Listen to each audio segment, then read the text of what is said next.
Metal Slug Tactics, a tactical roguelite developed by Leikir Studio and published by Dotemu, is a strange spin-off for the action-focused series. The game gives a nod to its run-and-gun roots through its dodge system, whereby your units gain damage protection the farther they run. While cover provides additional damage reduction, it's insufficient on its own, so the best move is to always stay running and gunning.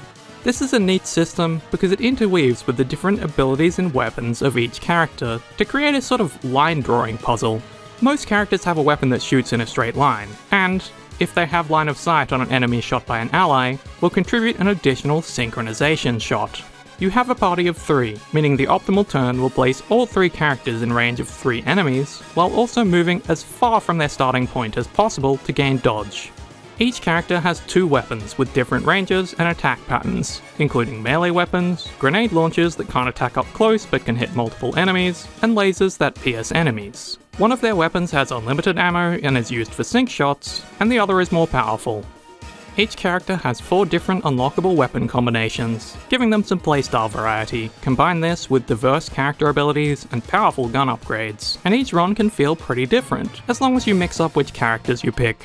Unfortunately, the same diversity isn't found in its mission-based structure, which can often feel repetitive. The maps are handmade, which allows them to be nuanced, but also means there's a severely limited number of maps, and they grow stale quickly. Certain objectives are really annoying as well. Escort missions are almost never a great idea, and a mission that tasks you with destroying a moving vehicle is often a straight-up damage check for your characters, which can end runs unfairly. There are 4 regions, each with different enemies and a unique boss, but the bosses have tightly prescribed strategies for beating them, and you'll fight all of them almost every run, adding to the feeling of repetition.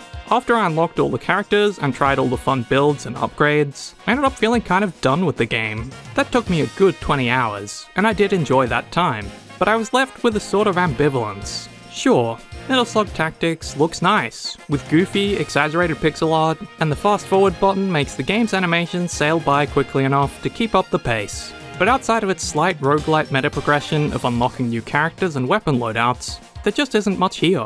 The story is appropriately campy for a Metal Slug game, but isn't interesting, and the banter between runs hints at something more, but doesn't reach it. You just keep playing as you start to see the same maps and strategic possibilities over and over.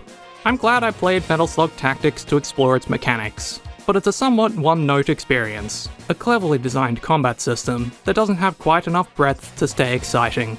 If you like strategy games and the run-and-gun tactical gameplay sounds interesting to you, then give it a try, and maybe you'll get a good 20 hours out of it like I did.